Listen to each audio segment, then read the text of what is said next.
Happy morning દિન વિશેષ કાર્યક્રમમાં આપ સૌનું સ્વાગત છે।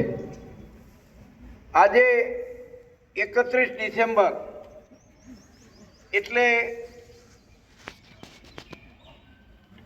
કવિ, લેખક, સાહિત્યકાર અને પ્રખ્યાત કેળવણીકાર એવા નાનાભાઈ ભટ્ટનો નિર્માણ દિવસ। ભાવનગરની બાજુના ગામમાં જન્મેલા એવા નૃસિંહ પ્રસાદ કાલિદાસ ભટ્ટ એટલે નાનાભાઈ ભટ્ટનો આજે નિર્માણ દિવસ। તેઓ બહુ સારા શિક્ષક, બહુ સારા લેખક અને બહુ સારા રાજકારણી હતા। સૌરાષ્ટ્ર પ્રાંતના પ્રથમ શિક્ષણ મંત્રી અને ત્યારબાદ સરકાર નિયુક્ત સાંસદ સભ્ય હતા।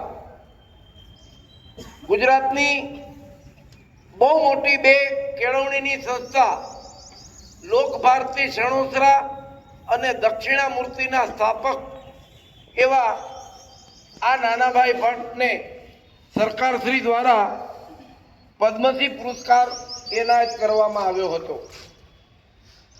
આ નાનાભાઈ ભટ્ટ બહુ ઊંચા ગજાના કેળવણીકાર હતા।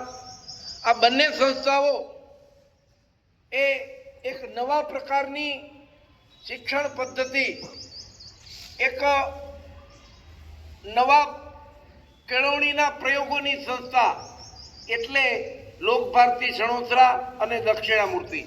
આજે પણ આ બંને સંસ્થાઓ એક કેળવણીના સાચા ક્ષેત્ર તરીકે પ્રસિદ્ધ છે।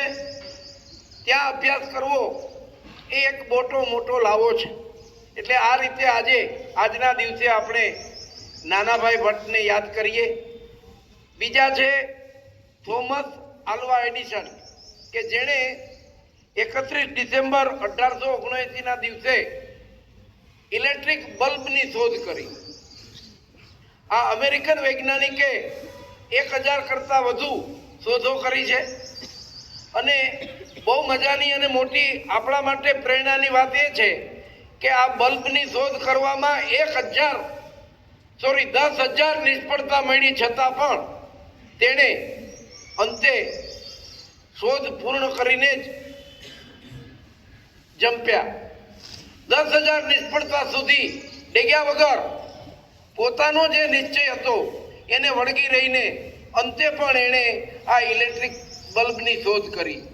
એટલે ગમે તેટલી નિષ્ફળતા મળે, વ્યક્તિ જો મક્કમ હોય, દ્રઢ નિશ્ચય હોય, નિયત સારી હોય, ઈરાદાઓ સ્પષ્ટ હોય તો વ્યક્તિને કોઈ રોકી શકતું નથી।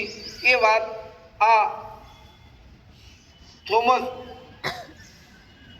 આલ્વા એડિસન પરથી સ્પષ્ટ થાય છે।